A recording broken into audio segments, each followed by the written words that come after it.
So what do you do when you've submitted your book assignment, and shortly thereafter you get a little note in Canvas saying which problems you missed and probably congratulating you for getting a good score. But though that note won't tell you what you should have done differently. So the first question in this little video is, how do you figure out what you should have done? And the answer is here in Canvas modules below where you looked at examples when you were preparing to do the book problem. I'm going to minimize that. Down here below that are solutions to the book problems. And there's two kinds of solutions. The first is a video link to me doing the problem for you, period, just as if you had asked about it in class. So every single book problem I do for you. That can take up quite a bit of your time. So below that is the results of that on kind of a PDF sort of file, piece of paper kind of thing, where you just look at what I did. And for some people, that's good enough, and they don't have to take the time of listening to me jabber on and on about the problem. But some people really like to hear me go on and on about the problem. And so for every single book problem, that's 4 problems from each section, you should be able to look at my solutions either in video form or on paper or both, and have a real good idea of how you should do that problem. The second part of this video is, how do you prepare to study for exams? Well, here's the trick. Pause. All the exam problems come from the book problems. The numbers may be slightly different. It might be a slightly different version of the problem, but they all come from the book problems. You don't have to study all the software problems. When you study for the exam, you only have to study the book problems. So of course, a basic way to study for the exam is to go over these solutions to the book problems over and over until you understand the directions and know how to do them and know how to show the work. And then you come in and take the exam, and you probably leave early and you get an A. I mean, that's the way it is.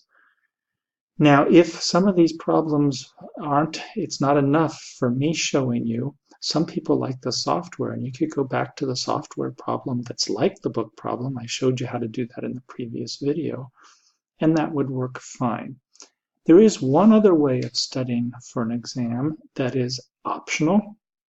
It is ungraded, but some students find it very helpful, and you would think it would be in assignments, but if you click on assignments in Canvas, it's not there. There's nowhere down here where it says studying for an exam. There just isn't. In the assignment section, there's nothing that says that, and that's because the only kind of assignments I put in Canvas are the ones that get graded. To find these kind of practice exams, if that's what you want to call it, you have to go to MyMathLab.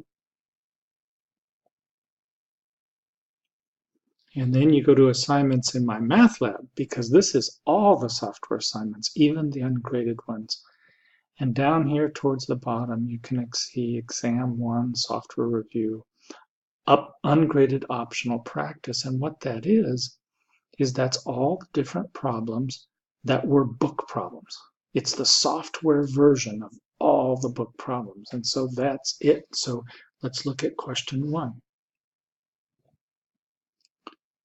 Question 1 was Chapter 1, Section 1, Problem 23, and that was your first book problem. We looked at it a couple videos ago, and it was evaluating this kind of a thing. And so here, collected all together, are just exactly the problems you need to study for the exam.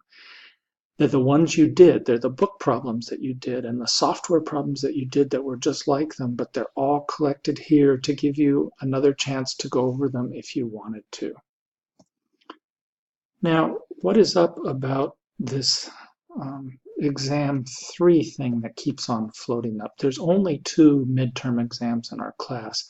Due to time, the third one, the one that would cover the last third of the homework problems, is going to get rolled into the final exam. So we're not going to have a third exam, but you can study those problems as if you were going to have it, because you will have some of those problems on the final. So the final will cover exams 1 and 2, but it will also have problems from that kind of imaginary phantom exam 3. And I hope this helps you know how you could study.